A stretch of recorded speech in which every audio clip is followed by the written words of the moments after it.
Welcome to the regular monthly meeting of the Camden Advisory Board of Education.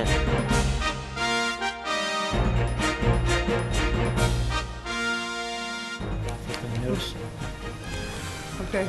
The regular notice requirement of the New Jersey Open Public Meeting Act has been complied with in that adequate advance notice of this meeting was given at least 48 hours in advance. On November the 13th, 2014, notice was mailed to the Courier Post and the Aldea. Notice was also posted on the bulletin board located by the reception desk at the central office and all school building bulletin boards within the district. What is our next step? Roll call. Okay. Ms. Atwood? Here. Mr. Brito Bueno? Ms. Burley? Present. Ms. Coscarella? Here. Ms. Meaner? Manir here. Munir? Mr. Muhammad? Present. Ms. Reyes Morton? Here. Ms. Wilson? Excuse absent. Ms. Blackshear? Here, and I'd like to welcome, the board would like to welcome Ms. Felice Reyes Morton back to the board. We pledge to the flag. This is like being on an airplane. of the United States of America and to the republic for which it stands, one nation, under God, indivisible, with liberty and justice for all.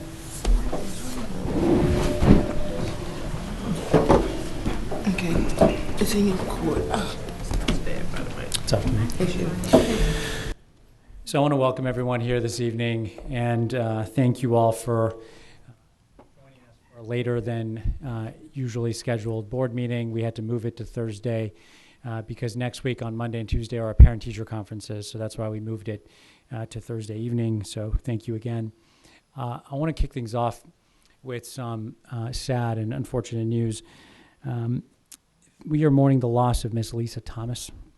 She was the principal of Woodrow Wilson last year and was assigned as the principal of Bonsall this year. She has been suffering from an illness for quite some time and passed away yesterday.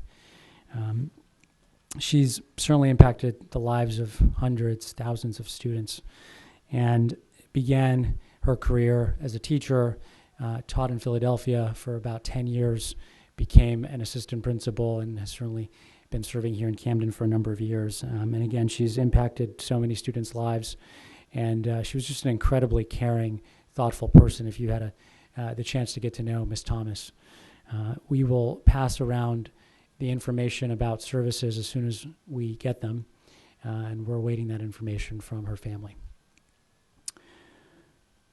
So before I go on much further, I want to just quickly say there won't be a formal presentation from me tonight. We're just going to move forward with the agenda given the late start.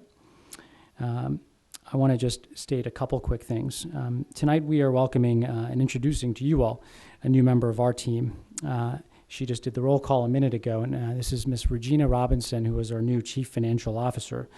And in that role, she's going to be responsible for oversight and management of budget, our financial accounting and compliance, procurement, vendor management, grants, food service, transportation, and fixed assets.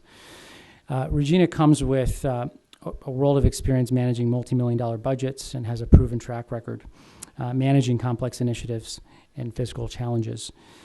She's passionate about students. She's from South Jersey, lives down here, and we're just thrilled to have her on the team. So I just want to welcome Ms. Robinson. Thank you.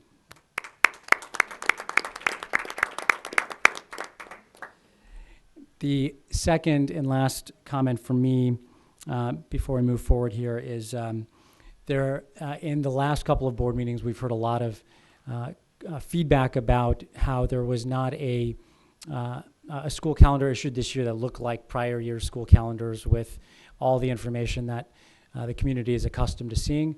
So pleased to say that in December, that calendar will be rolled out, and so it will be a 2015 January through June calendar in the same way that the district has always published that calendar. So thank you all for all your feedback, and that will be rolled out formally next month, and we'll get that out to all of our students and families. Thank you.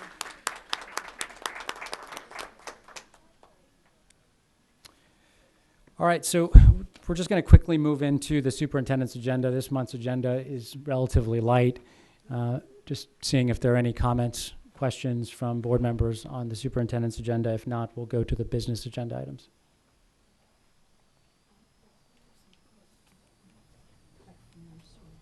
Yes, thank you. Bear with me while I find my check marks. On page 20 of 44,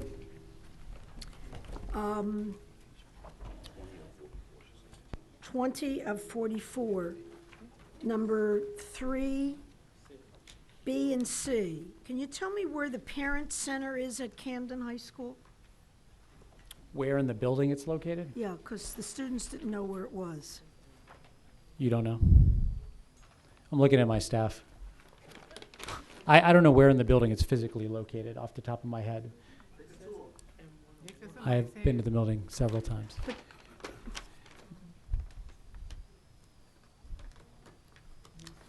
Who's that? Ms. Amitri? Yes, the parent center is located on the main level floor across from 205. It's in the corner.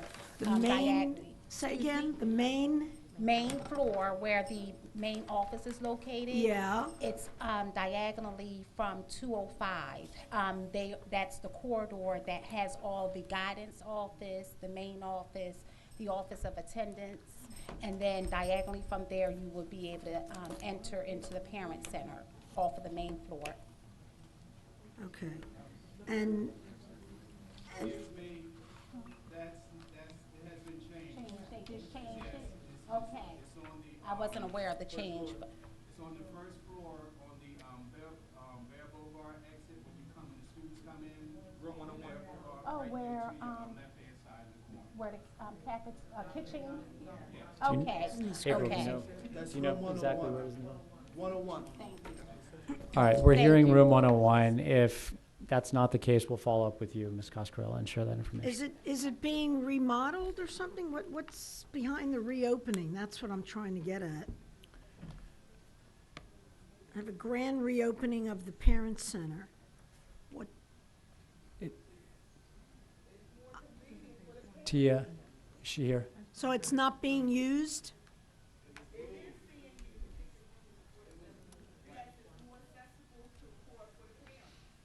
Oh, so it's a change of rooms. It's the cost Gotcha. associated to the change, the Okay. transition. Got it. And the next item is 3C, the gymnasium floor name change.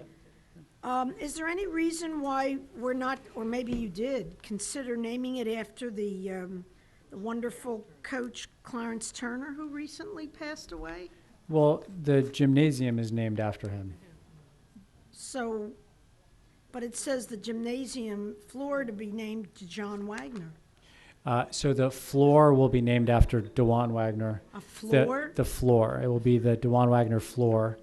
The building itself, the gymnasium itself, is named after Coach Turner. Okay. But it's common to honor someone by putting their name on the floor, and it's First time I a ever. different kind of recognition when the building is named after somebody. Okay. Can I go into page 37 of 44, item B, as in boy? Or is that too soon? I think maybe that begins the business office agendas. Yeah.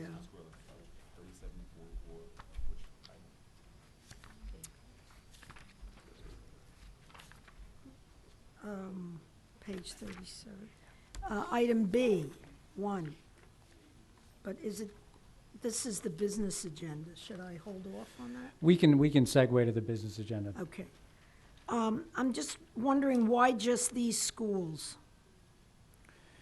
So this is the two schools here, if I'm looking at the right item, this is Brim Medical and Canva.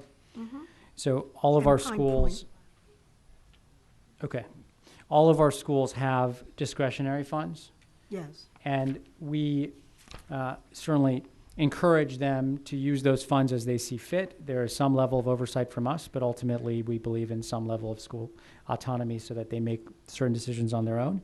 And these are decisions that the principal, alongside their school communities, have recommended using their discretionary budgets, which I'll remind everyone here were not touched in last year's budget process so that they could use it exactly on these types of opportunities. This is a Okay. blended learning program. Can I also Okay. answer- Can can I comment? Sure, please. On the question? I called up Mrs. Willis because I too had questions about this. And from what she described to me is that it's going to be an online study and it's going to help increase, I always get it wrong, PART testing for our youth. Okay. And if you want to, Ms. Willis has a very descriptive part that she can share with you because she shared the whole program with me. Because I didn't know what Edmonton was. Mm-hmm. So, okay, Okay. thank you. Thank you. Ms. Reyes-Morton? Yeah, on the same item, I'd just like to commend the partnership from the schools and the principals, and using it towards our student achievement, academic achievement. And it's partnership like these that will, unity like this, that will, move our district forward. So I just Yeah. want to appreciate them for that. Thank you.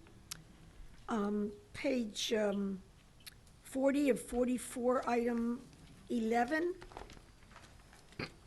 Excuse me. The revised Building and Grounds Comprehensive Maintenance Plan for 2015-16. Can we get a copy of that? Can the advisory board see that? Yes. Okay, great. Page 43 of 44. Don't be mad at me, Chris. Item 18. I was in on this contract from the very beginning in terms of its review by the Finance Committee. And it was supposed to end a couple of years ago, and the idea was that we were going to bring these services for food management oversight within the school. Is there a reason why Advocate is back on the list to be funded, given what we had projected would be the end of the need for them? The reason that we're continuing to use Advocate is that through their efforts and through in conjunction with Aramark, they've been able to turn around the food service program, and they bring forward a very high level of expertise in bringing together the food service program with Aramark, and have shown annually not a profit, but a surplus of funds at the end of the year that are now starting to be used through their efforts, are starting to be used to upgrade the cafeteria facilities themselves. It's something that, with their expertise, they've been able to orchestrate and make the program that much more successful. Okay. I think I just had, oops. Yeah, there were some, there are some new titles that I'm seeing, and some new department titles. For example, I'm seeing a title, Senior Director Innovations. I'm not sure what that is. I understand that the HR department has changed its name, which has caused some confusion to teachers who don't know who to call when they're calling out sick or what have you. Can you just tell us what the Department of Innovations does, and what's the rationale behind the new names? So the department, or the Division of Innovation, is led by Kevin Schaefer, who I believe you've met, and They do a lot of our school partnership work and college and career readiness, in addition to enrollment policies. So that is a role in that division. The question about renaming what was then called human capital, that was actually in large part driven by the feedback we received at several board meetings and other community meetings, which, and even some of our staff members here in the central office that felt that the term human capital was not representative of what was actually happening, and that the term commoditized the work that was happening here, in that it felt like a product, human capital. And so we took feedback into account, and many people felt that renaming it to the Division of Talent and Labor Relations was a more appropriate name. So we did hear that feedback from a number of different parties, and we responded to that feedback. Well, I think it's important that when people call the central office that they be told that, because they don't know who to contact and they have no idea what department that they should. So we're formalizing it in the agenda today. We actually are having a series of office meetings here in this district office to communicate that name change. And when we pick up the phone now there, we're going to say it's the Division of Talent and Labor Relations. So anytime you change something, it takes a little bit of time and effort before it's properly communicated. But we are responding to community feedback on that. Okay, well, I understand that. It's just that the teachers and others didn't know. So when they go to call in because they're sick, I mean, It's I the think same. it It's should the say- same phone number, Ms. Coscarella. Yeah, I know. We're just but gonna answer there's it all saying a different thing. There's all different departments, so, you know, press 1 for this, 2 for that, and with all different names, I think it would be helpful if they were told Talent and Labor Relations, formerly Human Capital or Human Relations. The memos going out to teachers read Human Relations or Human Resource Department. Well, I appreciate the feedback. If we weren't already planning on doing this, we'll make sure that it goes out in a memo to all staff, both principals and teachers. Okay, thank you. Thank you. Any other questions on the business agenda for Mr. Oberg? I saw in the report this month, School-Based Youth Services, which is a great department and has been a great department, still is. I don't know if it was because maybe a process, but it seemed like their services more streamlined this month. So with that in mind, I just wanted to say that it's important to make sure that we have a strategic plan for the department and making sure that the services are benefiting the youth, which they are, but in respects of its academic achievement. It's a great department, it has great resources, so if, you know, Yes, that'd be great. makes sense, and thank you for the comment. Anything else? Okay, so we will now, and just one last check here. Any last questions, comments? Okay, so by the powers vested in me in statute 18A, I hereby approve the agenda items. We will now move forward to public commentary. Yes. I'm going to state the rules for public comment. The Camden City School District welcomes the attendance and comments from all members of the public at its meetings. This public comment period is your time to be heard on the agenda items in this meeting. Each person who signed up to comment will have 3 minutes. You'll be notified when your 3 minutes are up. You cannot yield your time to another person. When it is your turn to speak, please remain at the podium and address all of your comments to the board president or the superintendent. Please conduct yourself in a respectful and courteous manner. For anyone whose comments or actions either harass, intimidate, or threaten the safety of any person, we will provide you with a warning or immediately end your comment time. Also, if you curse, use vulgar language, or make personal attacks, we will provide you with a warning or end your comment time. We will not interrupt you during your 3 minutes of comments. Members of the audience should also not interrupt the speaker at the podium. If you have any questions, please ask your questions during your 3-minute comment period.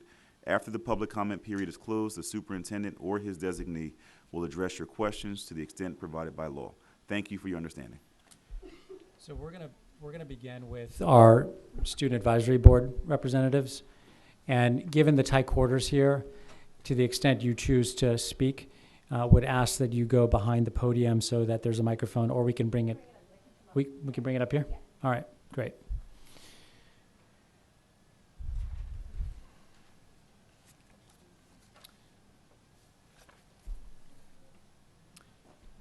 Looks like we're starting with Khadijah. Sorry, Khadijah, I confused you. That's my mistake. The microphone, okay, there we go. I did, and then it changed. I apologize. Hello, everyone. Hello.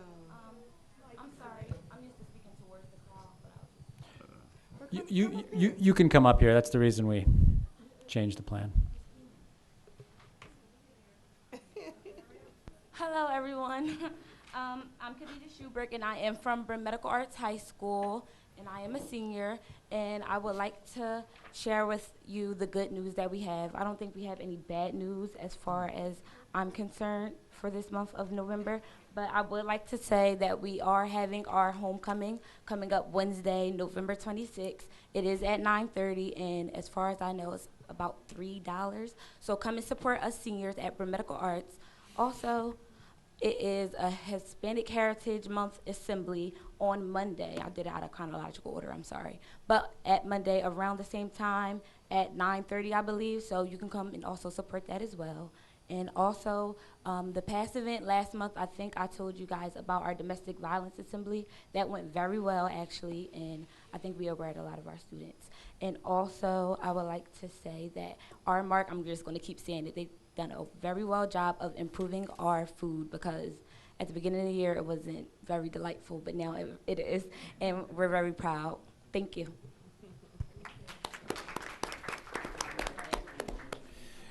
I want to just quickly add to Khadijah's comments before the next student comes up. I was at a family meeting at Forest Hill. I guess this was last night. Feels like a while ago. And one of the comments shared was that we need more alumni of Camden schools to mentor our current students. Those alumni who have gone on to be successful in supporting our students and mentoring them. And I recently sat next to Khadijah at an event at Brim Medical Arts where twins who graduated from the school a few years ago who are now enrolled at Cooper Medical School every month go back to Brim and mentor the students there, and they do a monthly seminar. And it's incredible, and would encourage anyone to sit in on the next one. It's inspiring to see. I know we have one of their former teachers here, Ms. Borelli, and they're really inspiring. And just to know that efforts like that are underway, and to the extent we can support other efforts to get underway, we will certainly do that. Okay.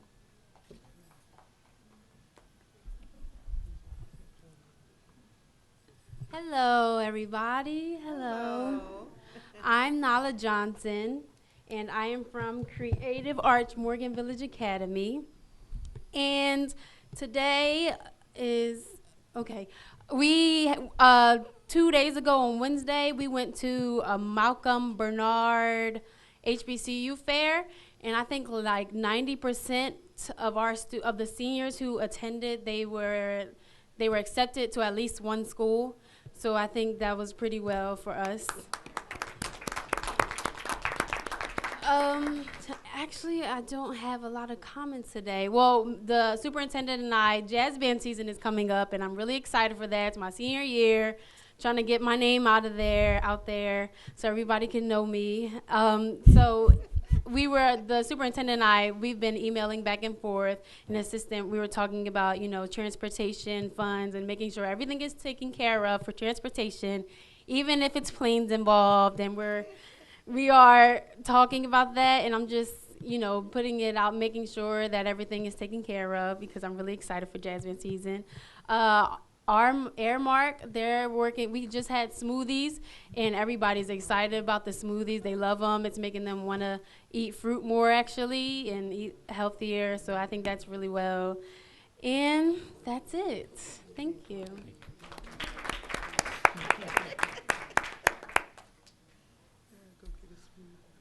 Gabriella?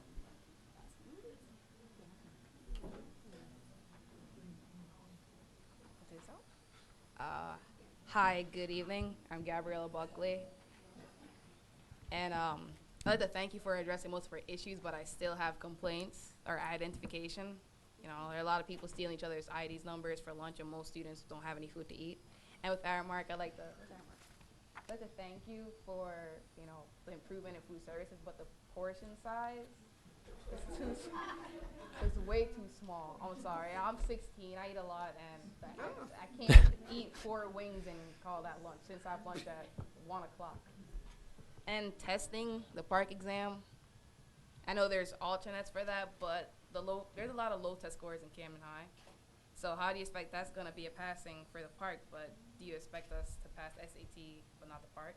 And a lot of students in that school do not pass SATs. As you can see that we are, when it comes to schools in New Jersey, we have the lowest test scores. So how is the park necessarily going to benefit us? That's what I don't get. I mean, I'm also worried about the park. I mean, I don't think I have a good chance of passing since, even my English teacher said she could not pass the park. And most teachers were complaining about that. So why is that necessary for us to take the park exam instead of the HESPA? Mhm. So I'll respond to that right now, and we'll also touch on student IDs. So PARC assesses Common Core. Common Core are the new state standards in over 40 states across the country. So every state is having this conversation, and you're raising a really relevant question today. It is a more challenging exam, and that's what you're getting at. And that is really to lift the standards and set higher standards for all of our students across the country. Now, you're right that it's going to be harder to pass, but you might remember at the last board meeting, I shared that you don't have to pass PARC this year. In fact, it's not a test that has any consequence until 2018. So our current 8th graders in the city, that'll be the first cohort that actually the test has some consequence for them. But even for them, what you should be aware of is that if you don't pass the PARC, you can still graduate through the appeals process. And a very, very large number of our students graduate through the appeals process. So some students aren't great test takers, and that's the reality of it. I wasn't a great test taker growing up. And so for this year and the next 3 years, PARC is a test that we take, but it doesn't have any consequence. And even beyond then, students can still graduate from high school. But if there's no consequence, why do I have to take the park? The state wants to assess and see how all of our schools do statewide. It's so they can better understand just how challenging the test is, and so we can better understand where we need to better support our staff and our students, because you can really break down the assessment based on certain skills that we believe we need to be able, again, to address through instruction. But education isn't equal in each school. Because coming from a white school, I know they have a better chance of passing since their education is much better than the ones in the inner city, and their teachers are much better. I'm not saying that the teachers in Camden High aren't as, qualified as they are, but Gabrielle, we should. I've gone back and forth a few times. This is typically not a back and forth exercise. You know how I feel about this issue. We are working to improve the quality of education here. So if I say and I that don't is take the park, what do I have to that's take the what we're park? focused on. If I don't want to take the park, do I have to take the park? Let's take that question offline, Gabriella. Okay. All right. Thank you. Okay. Then I'm not going to take the park on. If that's on this. All right, we're gonna now move into public commentary. Maybe not the names. I'm sorry. Gary Fraser. Our first speaker this evening is Gary Fraser. You have 3 minutes, sir. Good evening. Who's doing the time? So, yeah, I too want to piggyback off of what the young lady said. Yeah, our children are not prepared to take part. I think this whole body up here knows that our children are not prepared to take part. My concern with PARC is that coming up in the next school year, that you'll now take and use those test scores, those assessments to begin, to continue with the firing of our teachers and the closing of our schools. We know that the test scores are the reason why our schools are being closed. I'm not going to go too much deep. I have children here from different schools across the city who want to address you. Ramir Jones, I have, these are students from Sumner, and also you have a student here from Camden High who has a few things that they want to say to you in my 3 minutes, so I'm going to step aside and allow them. Come on. That's fine. Last year, I'm a volleyball, I'm a middle schooler. Last year, we went to the volleyball tournament at Morgan, and we ain't have no uniforms. And this year, I guess we don't got no more uniforms. When are we going to get uniforms for the volleyball tournament? And this food at our school is not good, and it's terrible. I don't like the food at Sumner.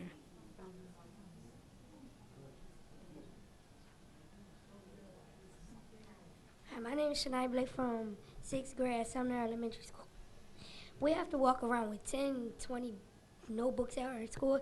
We had no lockers because we got kids from other, like Pollock and all that, coming to our school, so we don't have enough room for our school to have lockers. So all I'm asking for us is to have lockers. I'm not strong enough to carry 20 books in my book bag every day.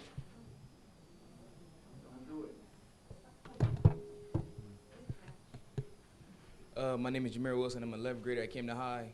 I wonder why y'all raised the distance for bus tickets to 2.5. I live 2.1 miles. It's going to be cold in the wintertime. This winter's going to be a real bad one. And when I can't make the school, y'all going to say to my parents, oh, your son should have made the school. Y'all going to start sending fines home or mom going to go to jail. Why is that? Due to y'all want to raise it and not give us the benefit of the doubt, and I live only 2.1 miles. Thanks for sharing that, Jameer. That is, it's unfortunately in state law. It's not a decision we made, but I can tell you that where certain families and students have shown us that it's a real challenge for them, and because state law disallows them from getting the free bus pass, we've tried to help those students through hardship passes. So we'd be happy to talk to you. Maybe someone can get your contact info right now before you leave, and maybe we can follow up with you on that. But it's not a decision we made. It's unfortunately state law. We've actually been advocating to our legislators in Trenton to change that law, but it's a decision they made, and it's a matter of funding. So that's been the challenge. Nothing to address. Why is there 30-something students in my driver's ed class where nobody can learn nothing? Because y'all wanted to fire our teachers and not open the D building all over again. Thank you. So, Mr. Paymon, in closing, I know my time is depleting, but in closing, I think it is essential, Mr. Superintendent, that you take a look at someone who's living in the Fairview section of our city, and they have to walk to school every single day. Understood. I've come before this body in reference to the Safe Corridors program, and I'm happy to see that you guys have responded in that matter. However, we do need to blanket this around the city. We need to know where these safe corridor spots are at so that we can begin the process of educating the rest of our parents in the district of where these safe corridor spots are. That way we can form teams in the district to help and ensure that our children will be to and from school safely. Thank you. Thanks. Next speaker is Alan Cannon.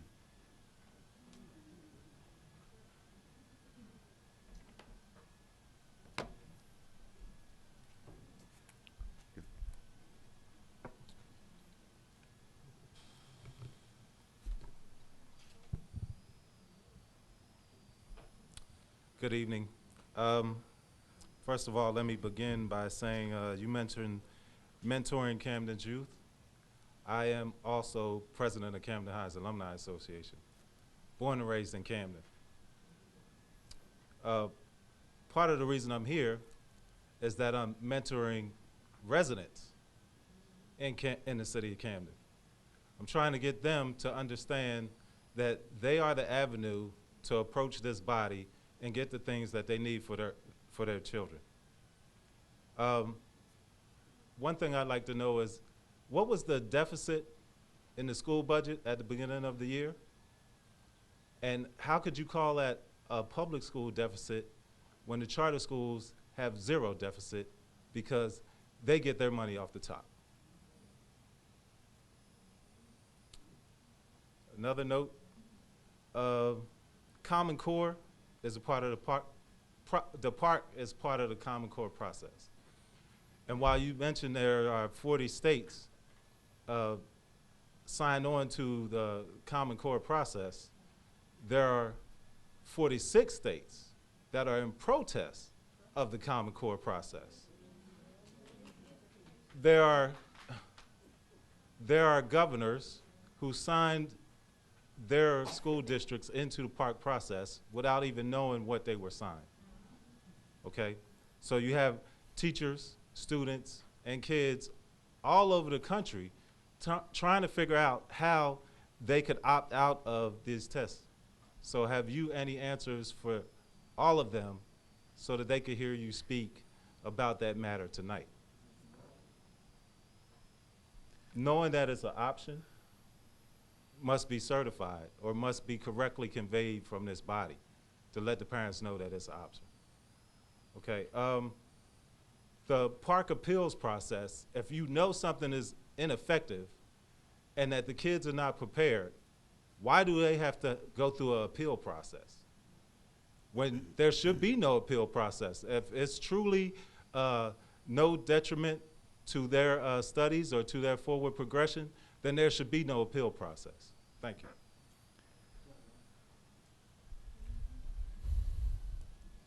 Next speaker is. Could you answer the budget question first? I always respond to all the questions at the end. I respond to the students because they typically have to leave earlier. Thank you. Next speaker is E. Ortiz. You next. Hello. 2 months ago, a board member referred to our concerns as complaints. Complaints, by definition, are things that are in our control to change. Since that right has now been taken away from us, they are now concerns, as they should be addressed as such. Please understand that if it bothers you to hear our concerns, you are more than welcome to step down from your position. We need people who are going to affect change, not people who fall asleep or look miserable when they sit up there. What's that word you use again? Rigor. Something you demand from us but lack yourself. News for those who don't know, the Courier Post and the Philadelphia Inquirer are now owned by Norcross. Please be aware. Not the Inquirer? Well, I don't know the Courier Post is. They be terrible. Now the media outlet is one-sided. How was your vacation at the Taj Mahal Resort, where our money paid for your meals, your stay, and your mileage? I don't understand why you couldn't pack a lunch and commute like everyone else for those 3 days. Where's the $77,000 from the rent collected from Mastery? Why will you be laying off teachers next month? Why are our classes still overcrowded and we are still short-staffed? Where are the crossing guards for schools dismissing after 3 o'clock?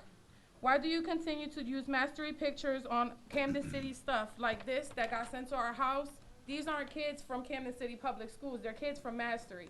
So that's just utterly disrespectful for me to receive something from your district, our district, my district, with somebody else's kids on it who don't even participate in our public school.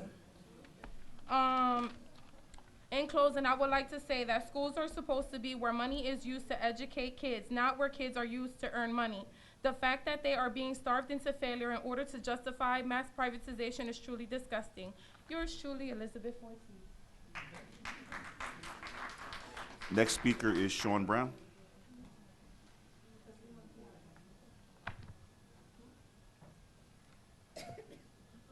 Good evening.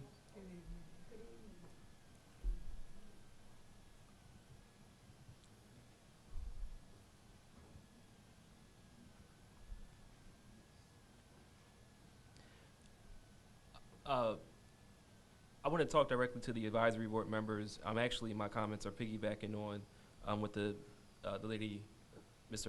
Ortiz, said. As advisory board members, you have formal powers, and as board members, you also have informal powers. Your formal powers of a traditional school board, obviously, were taken away when the board switched from an appointed board of education to an advisory board. Tonight, from the student representatives and from the people that made public comments before me, and I'm sure after me, we heard really legitimate issues and concerns about things that are going on in our classrooms to deal with student performance.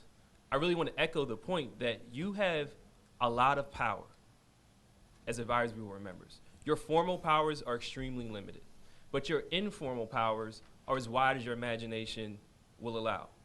When I was on the board, it was the sidebar conversations, learning things when I was at Pathmark and out shopping in the community, the one-on-one conversations that I had with the superintendent or the business administrator, the power that I was able to use in the committee setting and bringing people together to have decent policies passed. That was where the power of change was made. It wasn't always made with the vote that I had as a board member.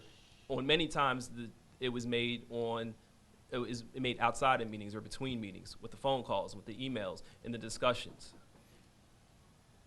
I have to say that it's troubling to see the switch to an advisory board and then hear a meeting, and I missed a few meetings because I have class on Tuesdays, but I don't really hear you saying that much.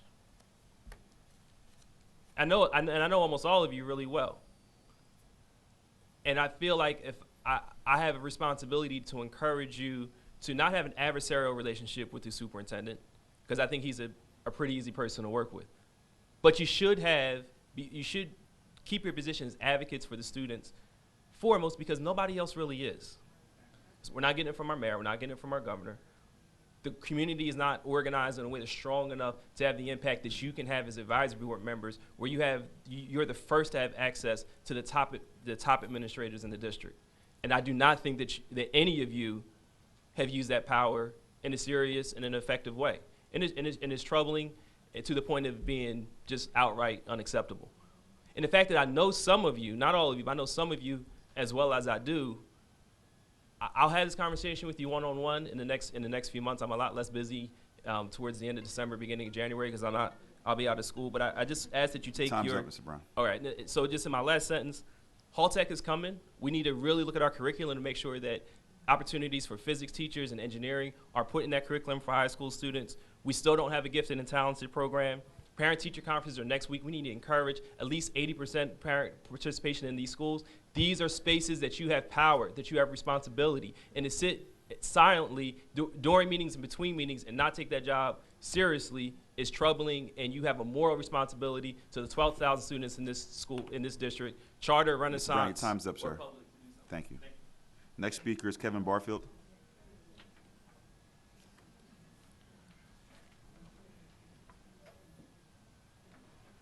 Just for the speakers, when you get to 30 seconds, I'm going to announce that, not to be disrespectful and interrupt you, but that way you know you have a limited time left. Just put your hand up. Good suggestion. I'll do that. You got it. All right. Well, good evening, everyone. Superintendent, you did touch on a couple things that I was going to talk about today. My response or my comments is definitely on a positive note. One thing I want to say real quick is about the safety issue, and especially our comprehensive high schools, and definitely about those student IDs. You know, you have a situation where you having students that are, rather they have 5th period lunch, they're in 7th period lunch, and there's no way to identify that. The other part is you don't know who's walking through that school, so I hope that's an issue that you deal with. I have a question on page 2 of the Family and Community Engagement about this Campbell's Soup Healthy Community Initiative and this BMI data, and what does that consist of? And is that personal information that parents should be aware of so we can sign off on that? Since you done already voted to do that, we need to know what that is. And then definitely now is my commending you, Superintendent, again, as far as dealing with the issues and the concerns of the parents at Hatch. Last year you came out, you mediated a meeting with the principal and the parents, and we have a list of things, the action items that we're going to deal with. You met with the District Parent Advisory Council. Again, we had our issues, and we have a list of things and concerns that we're working on. And then I want to commend the district, the buildings and ground and them on the playground, that the parents, again, at Hatch Middle School worked over a year to help organize and plan a building of a playground. And that's not something that parents or people in the community have an opportunity to do in a lifetime.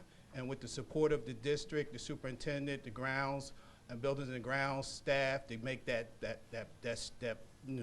event happen, I definitely have to commend y'all on that. And also the fact that as a community and seeing people coming from different parts of the state coming to help, coming together to build something, put things together within a 5-hour period is an amazing feat.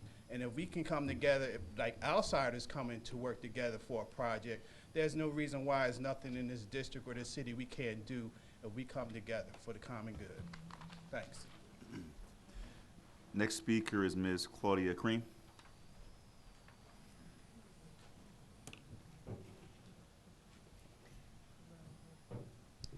Good evening, Claudia Cream, alumni, as well as concerned advocate, the City of Camden. First, I'd like to thank the gentleman who brought up the information about the park test.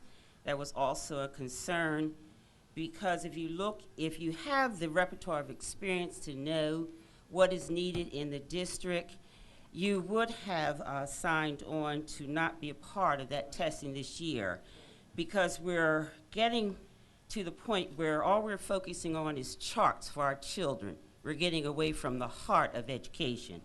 But that wasn't my issue. Finally, a number of the salaries are posted, which has been a question for a number of months, and this is now November. Quickly looking at concerns on 4 of 32, 5 of 32, I'm referencing the IT engineers, which I gather are dealing with the technology in the district. I'm looking at the salary of the individuals. We could have kept our qualified individuals who were part of technology still employed, who knew the district and the equipment in the district to move it forward. And they did not make the salary that's listed here. I'm also looking at 6 of 32. I understand, because I mentioned the meeting about the lead educators, and I see there's a lead educator for every school just about. But my concern is, on 632, you have a senior lead educator of school support. Why do you need a lead educator at central office? There's 2 for central office. There's getting to be too many lead educators. What are they leading? On 7 of 32, senior manager for family partnerships. What does that entail for the salary that's there? I recall, I know I'm advanced in age and experience, but we had family partnerships and our family coordinator, so forth and so on, that did an outstanding job, that were part of the city and the community, and again, not making that salary. And we talk about the $75 million deficit. And also on 8 of 32, it was mentioned about the chief innovation officer, the explanation of the jobs they do. It seemed to be a duplication of services and responsibilities. I think of some of these new titles are redundant, and we can reduce some of these new titles and positions and reduce some of the people and bring back those that really did the qualified jobs in this district, who were part of the city and qualified and had the experience. So if you could answer those questions. And the last Time's up, thing, Ms. Green. how many people are in your cabinet now? I see new people are coming on, but I don't see any that have resigned. Thank you. Next speaker is Cheyenne Berry. Cheyenne Berry. Just going to remind all speakers you have 3 minutes. Hello, good evening. My only concern this evening is regarding Hatch Family School. My son is in 3rd grade. Since the beginning of the school year, he's gone through 6 teachers. He's not bringing home homework. He's not learning in class. He considers himself as playing. That's what he's doing all day in school. He's very smart, so I'm grateful for that, because that's what's helping him get by. But other than that, he's not getting an education from our public schools. I wanted to take him to Forest Hill, and I was informed by his staff that that's not any better. Because of the districts, I can't put him anywhere else. Charter schools is a lottery, a waiting list. I just need to know what do I do as a parent that wants an education for my child. I don't want him playing in school. That's a place to learn. I can only do so much, but I give him to a teacher every day, and I'm finding out it's different teachers. He had a new teacher on Tuesday. That's his 6th teacher. New teacher tomorrow, but he's 7th. I don't understand it. Thank you. Next speaker is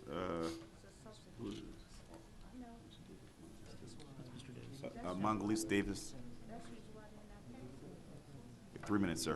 Mr. Taylor, I see you come back to the scene of the crime, Mongalisa Davis, and you don't recognize my name. You must don't have nothing to do up in North Jersey as a mayor. I want to go back to this last meeting and do the cleanup. I do have a major piece that I want to talk about. Mrs.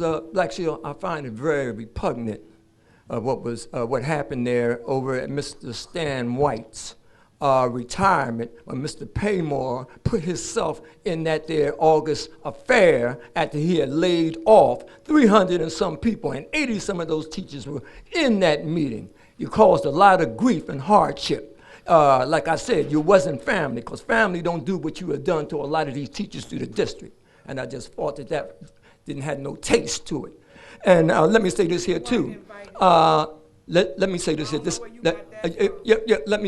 me say that any way you want to handle it, but you know what you did. No, and I know what I did, and I know what Mr. White said. My time stops. She don't supposed to be interrupting me. And also, Ms. Ali, it's very distasteful for you to be up there on the first stage there texting messages and stuff on the last board meeting there. My There is a mother board. just called me and I texted her and said, "Do you need me?" Your time is going to be just. What are you doing? Dude, shut up. Shut up. Shut up. My time is getting interrupted. Mr. Davis, with all due respect, sir, as outlined in the instructions, please refrain from personal attacks. It's not a personal and/or offensive attack. Comments. Thank you, sir. If I am held to a stand of a decorum, it also in the board manuals about using cell phones for board members up there. And let me say this here about the young lady with the special ed and talking about that you don't have no buses for them. There is money for special ed students. That is money there. And there's money that you have used and redirected. There's money for the books and stuff. You have commingled special ed money. The same thing that happened up there in Newark when they called that teacher out there where you were working at for commingling special ed money. Now, my last point here, and we're going to get to that. You said that I was wrong about some things last week. The CEA, let me remind everybody why the students walked out. The students walked out to save the jobs of the teachers and the school. That's what they did. The CEA refuses to support the children getting buses from the NJEA and wouldn't even put up $5 to the pizzas for the kids that went up there to the governor's office to make a plea for the teachers' jobs. I find that very repugnant on their part. And a lot of things going to come out with the CEA Time's up, sir. when they don't produce the correct budget. Next speaker is Joyce Carter. Audit. Your time's up, sir. Thank you. I know that's, but wait a minute. My time was overlapped. Ms. Carter, with the next side speaker. track. Ms. Carter. Sir, there's a young lady who's My waiting to time speak. was overlapping with the whistling. Ms. Carter? Thank you. I'm glad you held it on Thursday, because I have a couple of things I need to say. Number one, Paymont, I spoke to you some time ago about the principal over at Forest Hill. He has to go. You understand me? He has to go. Now, what was said is that the kids are in the area where his office is open. He said, well, I hope that nothing's taken off my desk, because you know stealing is in y'all's DNA. I sat on that for 3 days, and I called the parent that has a child that goes there, and she told me, yes, Miss Carter, it happened. You hear what I'm saying? And that was told to me in Penns Fork, and I was coming out of the doctor's office. The lady's running across the street, Miss Carter, Miss Carter. And she said someone was trying to get a hold of me. And it was the truth. He has to go. How long can you stand people come in your district and this racism is happening? Yes. I said, I wish the folks that were along when we were involved in this city, we didn't take this crap. Mm-hmm. And you're taking this. Mm-hmm. And then the one over Hatch go. Now, and when Mr. Medley was over Forest Hill, that school was doing fine. And you took him out. We are missing a lot of males of color. Do you want me to say it again? Say it again. Males of color. You're not practicing diversity, especially up there to your headquarters. And I was shocked to hear that Christie's niece is working up there. How did she get a job? And someone else. I'm not going to say it. All right, and you're worried about the teachers not passing the test. Well, damn, how in the devil can they pass it? Some of them haven't had a teacher since September, folks. Yeah. Now, you are board members? Are you looking into this? And then your special ed. And I found this out this morning. A principal that has retired in Pennsauken, she was told by a parent that her children has not received any services from special ed all year. I heard that this morning. Fingerprints. Has everybody up there had their fingerprints taken? I doubt it. That's not fair. I see it. You get 30 seconds. Okay. I see you. I am concerned, you should be concerned too, to have somebody come in your community and do this to you. I just can't believe it. Or the student IDs? Yeah, because they used to have IDs before. I don't know what happened here. And the last thing, and I know my time is up, Kerwin has to go. They came as a package, they go as a package. Because I'm still wondering what happened to the $4 to $5 million. Okay?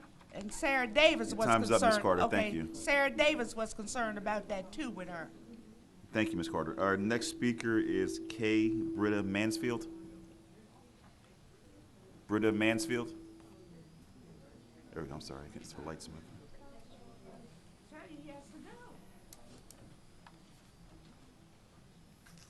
Hello, my name is Brita Mansfield, My apology. and I have a daughter that go to Camden High School. And I want to address the bus tickets like everybody else. They told us that she had to live in 2.5 miles. We live 2.6 miles, and she still can't get her bus tickets. I work. I can't walk my daughter to school every day. It's dangerous out here, and it's crazy to take the kids' bus tickets. It's just crazy. I don't understand. You have somebody that live in North Camden that got to walk to Camden High. That's like walking from here to Camden High. It's crazy to say you can't. This city is not good, and you can't have your kids walking out here. I'm not having my daughter. You're gonna have so many kids dropping out of school, getting hurt, all kind of stuff because they gotta walk. Don't do that to my baby. Don't do that to our babies, please. Like, I want my daughter to go to school, graduate, and become something. And taking their bus tickets, you're gonna discourage them from coming to school. They not gonna wanna walk in the cold. It's gonna be snowing and all, they not gonna wanna come out. These kids not gonna do it. I mean, I'm gonna do what I need to do to get my baby to school, but come on now. 2.5 miles, she lived 2.6. She can't get a bus ticket? That's all I wanna say. Thank you. Can someone on our team make sure to get Ms. Mansfield contact info? Great. And same with Jameer Wilson's info as well. Okay, good. She lives more than 2.5 miles away, so she should be getting a bus ticket. She lives more than 2.5 miles. Excuse me, everyone. Our next and last speaker is Kristen Custis.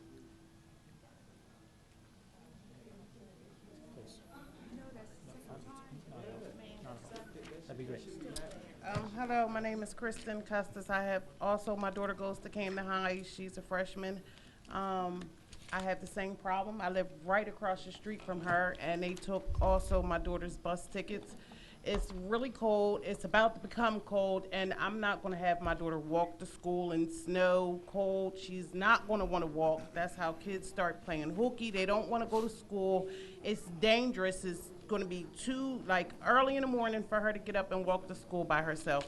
It's people who live right in our area who still receive bus tickets, but they picked and choose who they wanted to take the bus tickets from.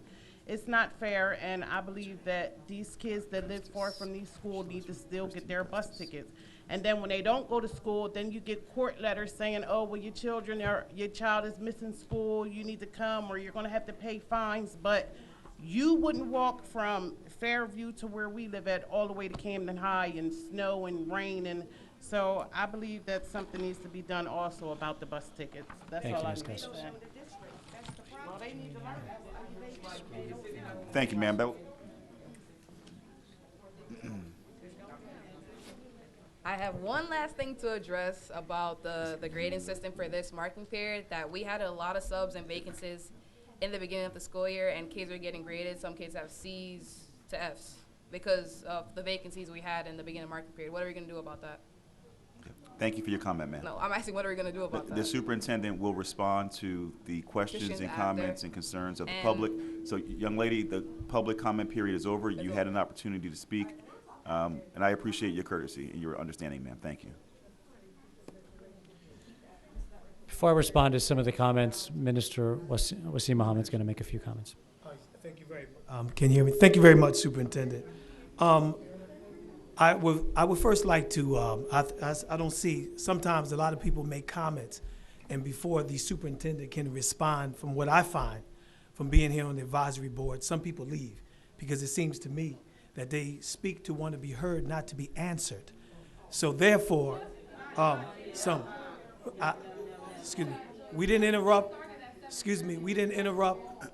We didn't interrupt you. I would, please, if you can give me the common courtesy. I just want to speak to the community. If you give me the common courtesy that we give you all. I just would like to say, I don't see Mrs. Barry, but I would like to commend Mrs. Barry because as she came with her issue that she had, when Ms. Blackshear and I were sidebarring, she said that she came to Ms. Blackshear first before she came to this public comment to make the comment publicly to say that, to voice her concerns. And I think that's very admirable because she went to the board first and took the steps to take her issues to bring it publicly. And that, to me, needs to be commended. As I heard some people comment this evening about certain things that many of us as advisory board members, they didn't give us the common courtesy to visit us. Many of you know me in the community. I'm right on Hatton Avenue every day. And on Hatton Avenue, you are more than welcome to stop on Hatton Avenue and come and have those sidebar conversations that we say that many of us have, to have that conversation, to hear some of your concerns. So before we come up here, we as an advisory board, particularly myself, will be able to address some of the concerns with the board. And also there's a telephone number. But everyone know they can reach me at 1157 Hatton Avenue in Camden every day. And that's where I'm at, up and down the community, because I'm in and involved in the community. And to some of us, before we can make that comment about some of the things that us advisory board members don't do, if you come and speak to us first and have that conversation, when you come to the public, you sound a little, it gives you a little more vigor to say what you have to say because you took the line to come to us, because you don't know some of the conversations that we do have with some of the, you'll know some of the conversations that we do have with the team here at the Board of Education. And everybody knows me. They know in the district, they know what I stand for, they know what my concerns are about when it comes to education. And personally, you see my concerns about education on Hatton Avenue every day. Thank you, Superintendent. And also to those concerns to Ms. Blackshear, I'm very sensitive about how we portray and defend, particularly when it comes to African-American women. I'm just concerned about that. And if you can address a lot of those concerns, even though I'm not the president or vice president, it'll feel more comfortable to address those concerns to me. Thank you. Okay. Members of the public, would you please, the public comment period is over. The board members and or the superintendent are now responding. Thank you. Mr. Ortiz, I'm going to respond to the comments that were made. I'm happy to stick around afterwards and talk to you. I see you got your hand up. As always, I'm going to do my best to respond. The issues I don't get to, we will either put something on our website that responds to them because we may not have that information available to us, or we will wait around after this meeting and have the conversation with you. Mr. Cannon, I think I understand the line of questioning here on our budget and what you're trying to walk me into, but I'm nonetheless going to respond to your question. We had a $75 million revenue shortfall last year. I see that you're tying that into charter schools and their budgets. I will let you jump to that conclusion on your own, but I can also tell you that Excuse me, sir. My point is I'm just responding to your question, and I see what dots you're trying to connect. And you are certainly welcome to voice those concerns. That's all I'm saying, sir. But I can also tell you that if you talk to certain charter school officials in this school district, they'll tell you they have their own financial complications themselves. So no one is having it easy in terms of finances, and that's really all schools in the state. Every school here in this city and the rest of the state, as I talk to other superintendents and I talk to other school officials, everyone wants more money, and that's a common concern. It's an understandable concern. Thank you, sir. Ms. Ortiz, you raised a number of issues, and a lot of them we can take offline. The brochure that you mentioned, whether or not there are students or not, we will follow up on that. That is the first I've heard that. Mr. Barfield, you mentioned a few programs, and I believe that Ms. Beeman came and answered a few of your questions, and I don't think I'm going to get to all of them right now. But there was a Campbell's Initiative, which was a study approved by the board 3 years ago, and it's taking place in 3 of our schools. It's an anti-obesity program, and it's going to take place largely during lunch and recess after school. Happy to discuss that with you offline. Ms. Cream, you raised a number of staffing concerns. I'm not going to be able to get to every single one of them. I think it involves more of a conversation because there were many that you cited. You focused on IT. We certainly hear you on that as far as the impact the budget had on the technology coordinator position. What I think is important to point out is that most every technology coordinator that was impacted is still with us in the school district. They're in different roles, so their expertise is still here. That doesn't mean the problem is resolved, and we're still working really hard. We hired recently a new director of IT. His name is John Altieri. He's incredibly talented. He's only been here about 2 months, and there's a new process and protocol as it relates to troubleshooting. We're working with all of our schools to resolve these issues. We don't have it down perfectly, but I do believe we're seeing improvements. The position that you noted, the IT engineers, this is a highly specialized role, and it was open to any and all individuals to apply. So it's not that we didn't take into account our existing staff, but we hired those that we believe had the skill set for the role. Senior lead educators, you're right, are in every single school. The senior lead educators that are in the central office, it's a very different role, even though the titles sound obviously very similar. The central office senior lead educators are curriculum focused, so they help write curriculum across all schools. The senior lead educators in schools are there to support that specific school's instruction, so to support that principal as it relates to instruction for those specific students, not to write curriculum across all of our schools. The innovation office, those roles have to do with the consolidation of enrollment, which previously was being handled across a number of different offices in the district. And we wanted to just bring some coherence to student enrollment because I've mentioned this to you all before. We get so many questions about enrollment. It is really a black box here, and we're trying to make it easier for families. And by putting it all under one division and providing parents better answers through the Solution Center and through our family coordinators, we believe is the right step to be taking. Who do we have here? Miss Berry, Miss Carter. Actually, I'm going to connect Miss Berry.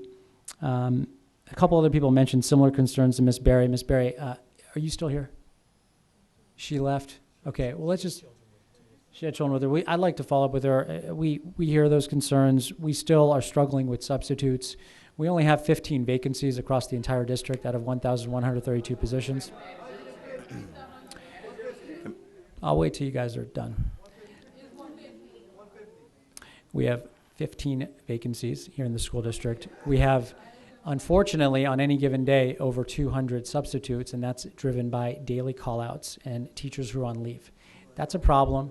We need to see that number go down as far as the number of substitutes we're using. That is a matter of contractual rights our teachers have to call out sick and contractual rights they have to go on long-term leave. Most of those issues have to do with medical complications they're facing, but certainly we need to do better. And as a result, some students are seeing a lot of substitutes. And when I go and visit schools, that is something that I see. And I can usually tell you which teachers are a sub and which ones aren't. They're typically the ones where the kids are not getting the most rigorous instructional experience in the classroom, and you can see it the minute you walk in, and that's a real challenge that we're facing. It's not something you can wave a wand and make it go away. So we're going to follow up with her because she cited some very specific issues that I do think we can respond to. Ms. Carter, the vacancy issue does touch on one of the items that you raised as well, and that you said that some students haven't had a teacher since September. Again, that's driven potentially by substitutes, but we have only 15 vacancies, which is a little under 2% vacancies, and that's better, actually, than most school districts around us. Ms. Mansfield and Ms. Custis, the busing concerns are real. We hear it all the time. We do the best that we can given statutory restrictions. These are not regulations that we created, and we do the very best that we can. We have a Safe Corridors program, which even Mr. Fraser commended earlier. We can continue to do better as a community to come together. Where there have been real hardships cited, we've tried to raise private money, so Camden Schools Foundation and other foundation money to try and help certain students. But we are not provided enough funding to provide every last student and family busing. Camden's unique. Camden's not like other places. You guys are citing real concerns where families do need that transportation in an environment that, again, doesn't resemble other school districts. And so we do the very, very best that we can, given the concerns you guys raise. And so whether it's you, Mr. Wilson, Ms. Mansfield, and Ms. Custis, we're going to follow up with you guys. If there are other families that you believe we should be talking to, we will. And if anyone believes that these rules are being instituted willy-nilly, it's one rule for this family, another rule for that family, let us know, and we're going to fix it, okay? That's always been our commitment to all of you. We're going to address all those issues. We believe that our service to our families trumps everything else, and we're going to be as responsive as we can be. Thank you all very much. I'm happy to stick around. I'm happy. Excuse me, members of the public, could you please refrain from interrupting the meeting? Thank you. Can just move on? Can I get a motion to adjourn? I'm going to stick around, Ms. Ortiz. You stick around. Board members, there's a motion on the table. I put a motion to adjourn.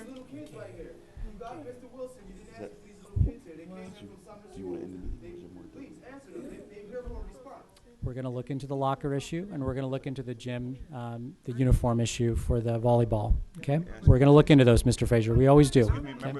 Excuse me, members of the public, again, could you please refrain? The public comment section of the meeting is over. Board members, there is a motion on the table to adjourn. Is there a second? I second. Okay, want to do a roll call? The motion was made by Ms. Blackshear. It was seconded by Minister Muhammad. There's no discussion. Roll call. Okay. Ms. Atwood? Yes. Mr. Brios here. Ms. Burley? Ms. Coscarello? Ms. Munir? Who? Yes, me, yes. Ms. Minier. Minister Muhammad? Minister Muhammad? Yes. Ms. Reyes Morton? Yes. Yes. Here. And Ms. Blackshear? Yes. Okay. You've been watching the regular monthly meeting of the Camden Advisory Board of Education. Join us next month for the regular monthly meeting of the Camden Advisory Board of Education.